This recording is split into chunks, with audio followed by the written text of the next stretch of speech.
Andrea Loparic nasceu Andrea Maria Altino de Campos, na cidade do Recife, em 13 de março de 1941 e faleceu no dia 25 de outubro de 2021 na cidade de São Paulo, deixando filhos e netos que, como a lógica e a política, eram suas grandes paixões.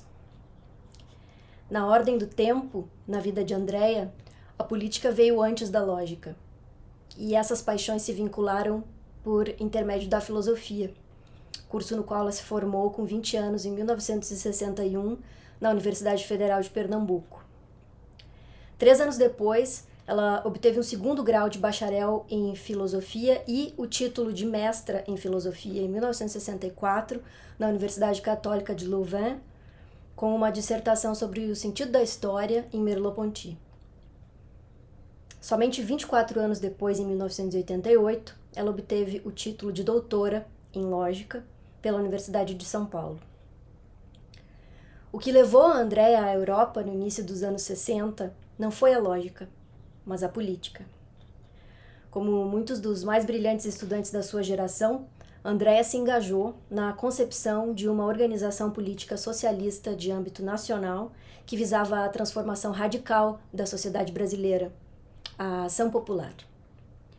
Mesmo antes da instauração da ditadura civil-militar que se estabeleceu no país com o golpe de 31 de março de 1964, Andrea Maria encontrou abrigo na Bélgica, pois o contexto já não era de acolhida para jovens revolucionárias como ela.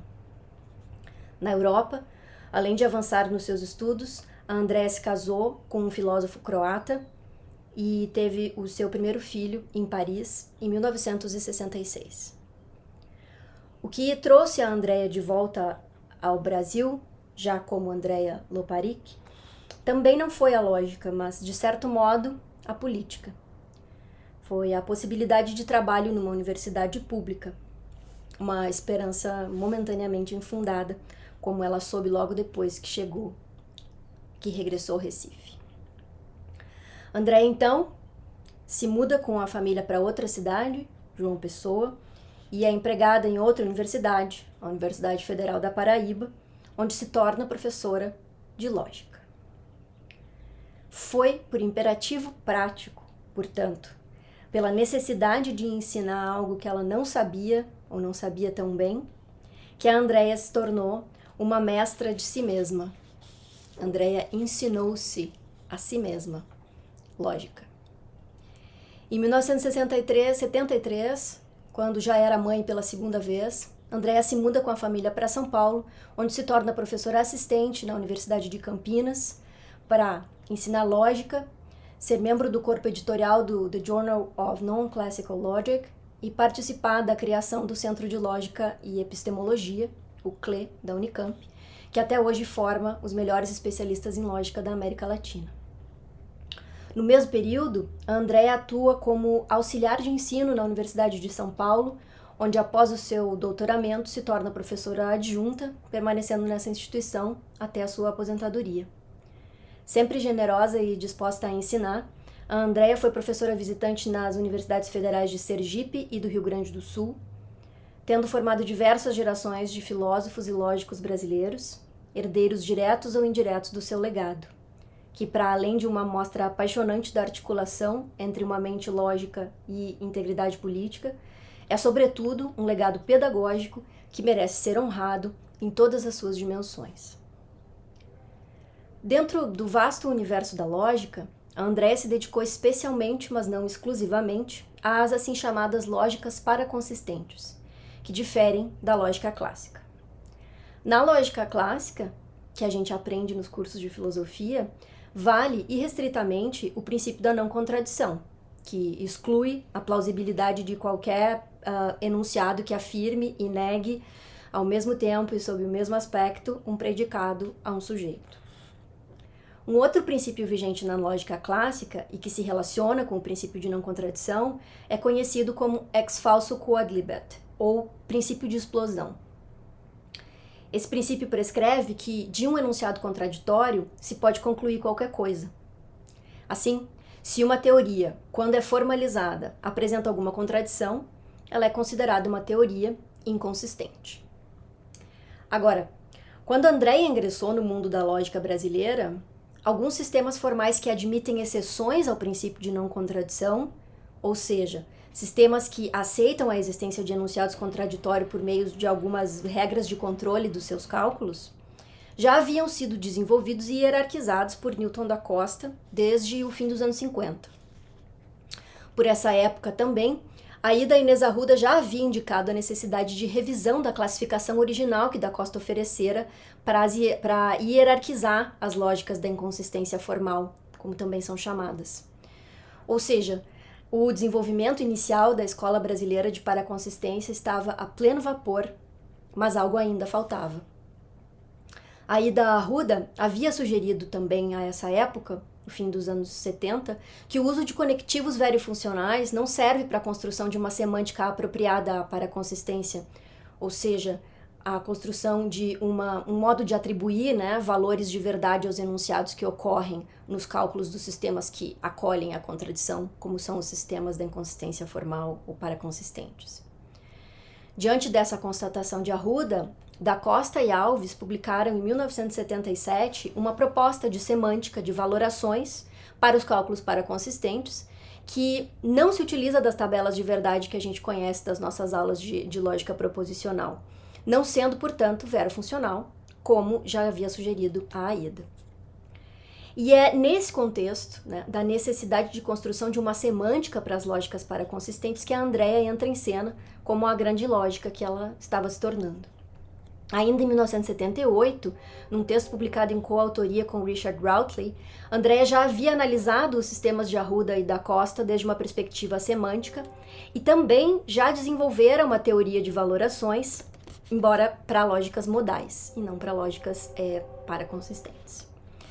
A Andréia constatou que aquela semântica tentativa, publicada por da Costa e Alves em 77, continha erros, que foram corrigidos e publicados por ela em 1980 num artigo que também foi assinado pelo Alves.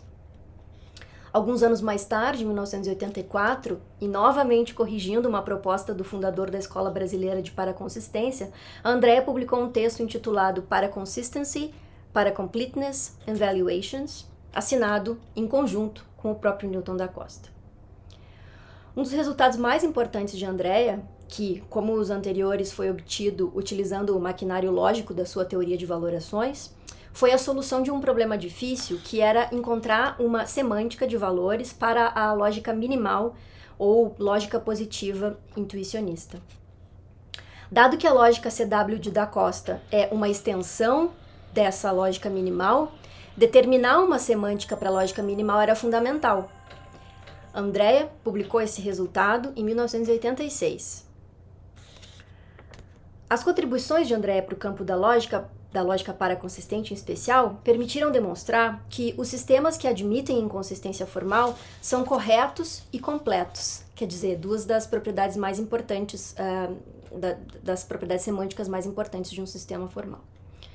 Além disso, os métodos de Andréia permitiram demonstrar a decidibilidade dos cálculos paraconsistentes, ou seja, a possibilidade de decidir de modo mecânico quais fórmulas são teoremas do sistema. Outras contribuições de Andréia para a lógica como campo de pesquisa se encontram em textos igualmente escritos em colaboração com seus colegas. É uma marca muito forte também, do trabalho da Andréia, tá sempre colaborando com os seus colegas. Com César Mortari, ela publicou em 83 um artigo sobre valorações em lógicas temporais. Com Leila Puga, em 1986, um texto apresentando dois sistemas de lógica deôntica, que é a lógica dos sistemas de normas.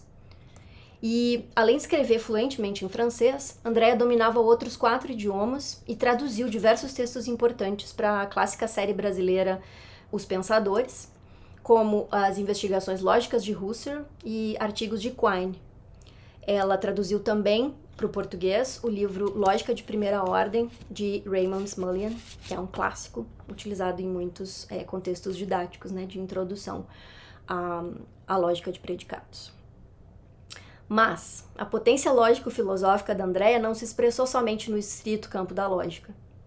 Em 1991, ela publicou em um volume intitulado Lacan avec le philosophe, um longo texto intitulado Les Négations et les Univers de Discours, cuja única tradução existente até hoje é para o espanhol. Nesse resultado, nesse capítulo, esse capítulo é o resultado da contribuição que Andrea fez para um evento de mesmo nome, Lacan com os filósofos, na França, né?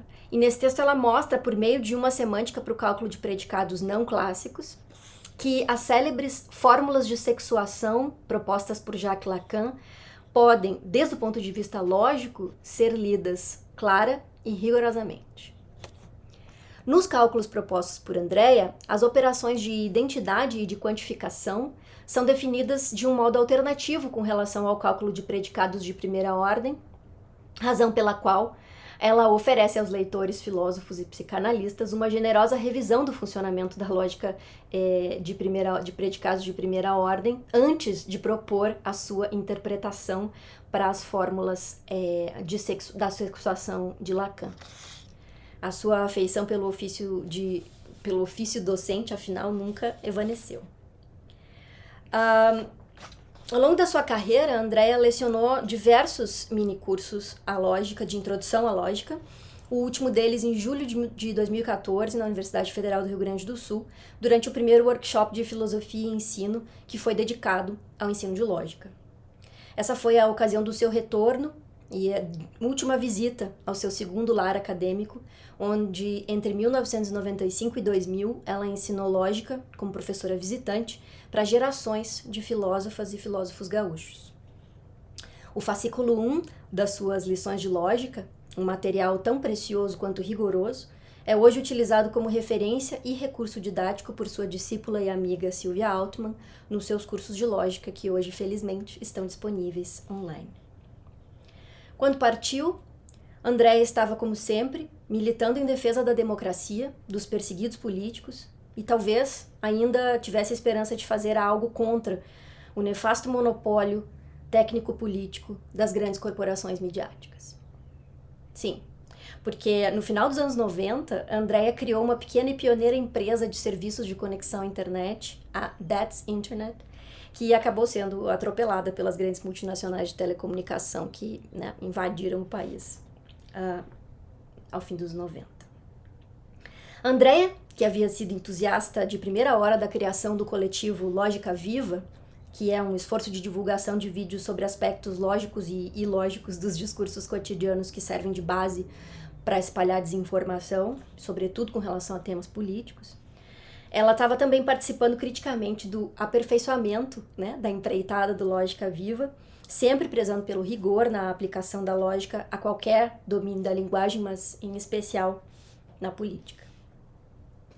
Mas apesar de ser, como muitas e muitos outros lógicos e filósofos latino-americanos da assim chamada tradição analítica, na articulação entre o seu estilo de engajamento docente à sua pesquisa, sempre colaborativa, bem como pela incansável militância em favor de ideais democráticos nutridos desde a sua juventude, a Andrea não tolerava a ideia de que a política maculasse a lógica, o que se mostrava na sua recusa de atuar em primeiro plano nas cenas feministas em prol da igualdade de gênero na academia, e em especial na lógica. Talvez por razões geracionais, ou por algum inescrutável aspecto da sua curiosa lucidez, Andrea praticasse um feminismo a contrapelo, expresso por meio da sua pedagogia do acolhimento. Dentre os seus últimos projetos em andamento, estava também a supervisão da confecção do livro comemorativo aos seus 80 anos de vida, que pretendemos finalizar com o rigor e a clareza típicos da sua peculiar maestria.